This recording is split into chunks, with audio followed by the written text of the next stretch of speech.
ಇವತ್ತು ನಮ್ಮ ಏನು ಬೈರಮಂಗಲ ಕಂಚಕರ್ನಹಳ್ಳಿ ವ್ಯಾಪ್ತಿಯಲ್ಲಿ ಇವತ್ತು 9600 ಎಕರೆ ಏನು ಸರ್ಕಾರದ ನೋಟಿಫಿಕೇಶನ್ ಮಾಡಿದೆ, ಮತ್ತೆ 3 ಗ್ರಾಮಗಳನ್ನು ಈಗ ಆಲ್ರೆಡಿ ಫೈನಲ್ ನೋಟಿಫಿಕೇಶನ್ ಮಾಡಿದೆ. ಅದರಲ್ಲಿ 240 ಜನ ಪರವಾಗಿ ಇದ್ರೆ 500 ಜನ ಸುಮಾರು ವಿರೋಧವಾಗಿದ್ದಾರೆ. ಇವತ್ತು ರೈತರುಗಳು ವಿರೋಧವಾಗಿದ್ದಾರೆ.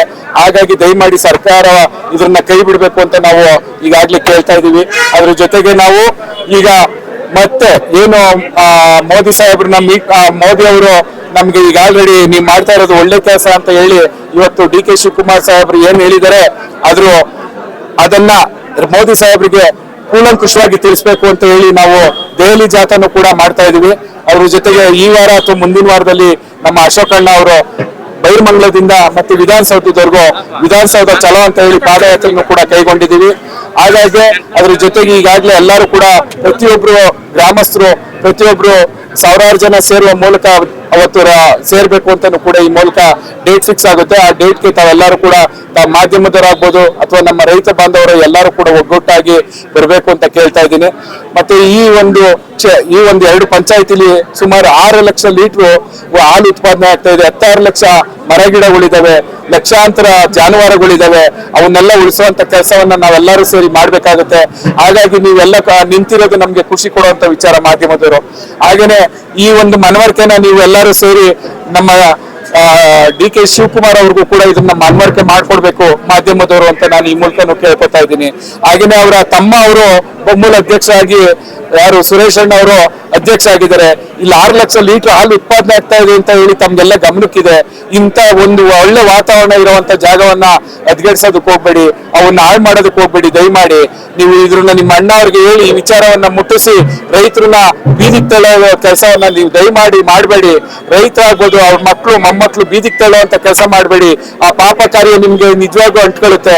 ಅವನ್ನ ಏಕೆಂದ್ರೆ ಇನ್ನೊಬ್ರು ಮನೇಲಿ ಹೋಗಿ ಅವ್ರು ಭಿಕ್ಷೆ ಬಿಡುವಂತ ಕೆಲಸಕ್ಕೆ ನೀವು ಯಾವತ್ತು ಅವ್ರಿಗೆ ನೀವು ಆ ಕೆಲಸವನ್ನ ನೀವು ಮಾಡಕ್ ಹೋಗ್ಬೇಡಿ, ಅವಕಾಶವನ್ನ ಕೊಡ್ಬೇಡಿ. ರೈತರನ್ನ ಉಳಿಸುವಂತ ಕೆಲಸವನ್ನ ನೀವು ಮಾಡ್ಬೇಕು ದಯಮಾಡಿ ಅಂತ ಹೇಳ್ತಾ, ಈಗ ನೀವೇನ್ ಹೇಳಿದಿರ ಮೋದಿ ಅವರು ಒಪ್ಕೊಂಡಿದ್ದಾರೆ ಅಂತ ನೀವು ಹೇಳಿರೋದೇನ ಇಂಥ ವಾತಾವರಣನ ನೀವು ತೋರಿಸಿ ಮೋದಿ ಅವ್ರಿಗೆ ಇಲ್ಲಿ ಈ ಕೆಲಸ ಮಾಡ್ತಾ ಇದ್ದೀನಿ ಅಂದ್ರೆ ಮೋದಿ ಅವರು ಅವಾಗ ಹೇಳಿರೋರೇನೋ ಮೋಸ್ಟ್ಲಿ. ಯಾಕೆಂದ್ರೆ ಇಂಥ ಕೆಲಸ ಮಾಡಕ್ ಹೋಗ್ಬಿಡಪ್ಪ ನೀನು ಅಂತ ಹೇಳಿರೋರು. ಆದ್ರೆ ನೀವೇನ್ ಹೇಳಿದ್ದೀರಾ, ಹೋಗ್ಬಿಟ್ಟು ಯಾವ್ದೋ ಒಂದು ಒಳ್ಳೆ ಟೌನ್ಶಿಪ್ ಮಾಡ್ತಾ ಇದ್ದೀನಿ ಅಂತ ಹೇಳಿದ್ದೀರಾ, ಅವ್ರೇನೋ ಮಾಡಪ್ಪ ಅಂತ ಹೇಳಿ ಬೆಂತಟ್ಟಿ ಕಳ್ಸಿರ್ಬೋದು ವಿನಃ ನೀವು ಈ ಕೆಲಸ ಎಲ್ಲ ಮಾಡ್ತಾ ಇದ್ದೀರಾ ಅಂದ್ರೆ ಅವ್ರು ಅವಾಗನೇ ಹೇಳ್ಬಿಡೋರು. ಯಾಕಂದ್ರೆ ನಮ್ಮ ಮೋದಿ ಸಾಹೇಬರು ರೈತರ ಪರವಾಗಿದ್ದಾರೆ. ಯಾಕೆಂದ್ರೆ ಈ ಹಿಂದೆನೆ ಪಂಜಾಬ್ ಅಲ್ಲಿ ನಡೆದಂತ ರೈತರ ಗಲಾಟೆಯಲ್ಲಿ ಅವರು ಏನ್ ಕಾನೂನು ಮಾಡ್ಬೇಕು ಅನ್ಕೊಂಡಿದ್ರು, ಅವ್ರ ವಿರೋಧ ಆಗಿದ ತಕ್ಷಣನೇ ಬೇಡ ಅಂತ ಬಿಟ್ರು. ಯಾಕೆಂದ್ರೆ ರೈತರಿಗೆ ಇಷ್ಟ ಇಲ್ಲದೆ ಇರುವಂತ ಕೆಲಸವನ್ನ ನಾವು ಮಾಡಬಾರ್ದು ಅಂತ ಹೇಳಿ ಅವರು ಅವತ್ತು ಆ ಕಾನೂನನ್ನ ತರಲಿಲ್ಲ.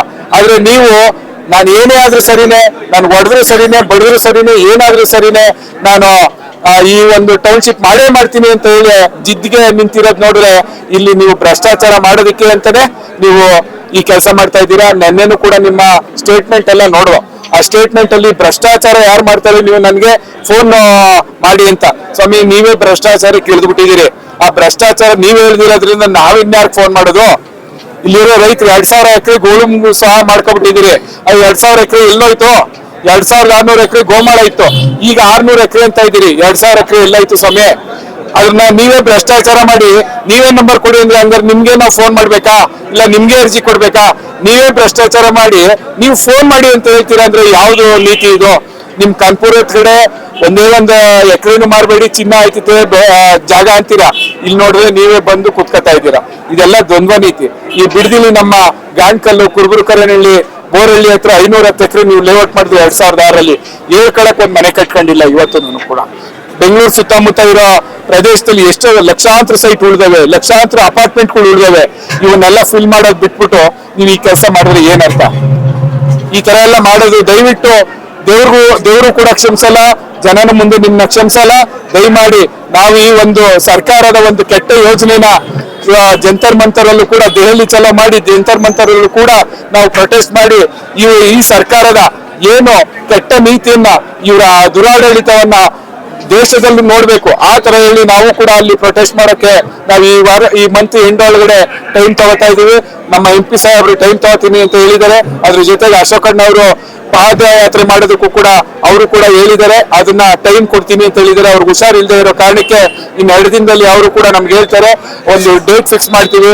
ಅವತ್ತು ಸಾವಿರಾರು ಜನದ ಮೂಲಕ ನಾವು ಹೋಗಿ ಈ ಸರ್ಕಾರವನ್ನು ಹೆಚ್ಚಿಸುವ ಮೂಲಕ ಆಗಲೇ ಇಲ್ಲ ಅಂದ್ರೆ ನಾವು ಕ್ರಾಂತಿಗಂತೂ ಇಳಿತೀವಿ. ಆ ಕ್ರಾಂತಿ ಮೂಲಕ ಏನ್ ಬೇಕಾದ್ರೂ ಆಗ್ಲಿ, ನಮ್ಮ ರಕ್ತ ನೀವೇನ್ ಗೋಲಿಬಾರ್ ಮಾಡಿದ್ರು ಸರಿನೇ, ಏನ್ ಮಾಡಿದ್ರು ಸರಿನೇ, ಎದೆ ಕೊಟ್ಟು ನಿಂತು ಈ ಆಸ್ತಿಯನ್ನ, ರೈತರನ್ನ, ಈ ಒಂದು ಪರಿಸರವನ್ನ ಉಳಿಸೋದಕ್ಕೆ ನಮ್ಮ ಹೋರಾಟ ಕೊನೆಯ ಉಸಿರಿನವರೆಗೂ ನಡೆಯುತ್ತೆ ಅಂತ ಹೇಳಿ ನಾನು ಮಾತು ಮುಗಿಸ್ತಾ ಇದ್ದೀನಿ.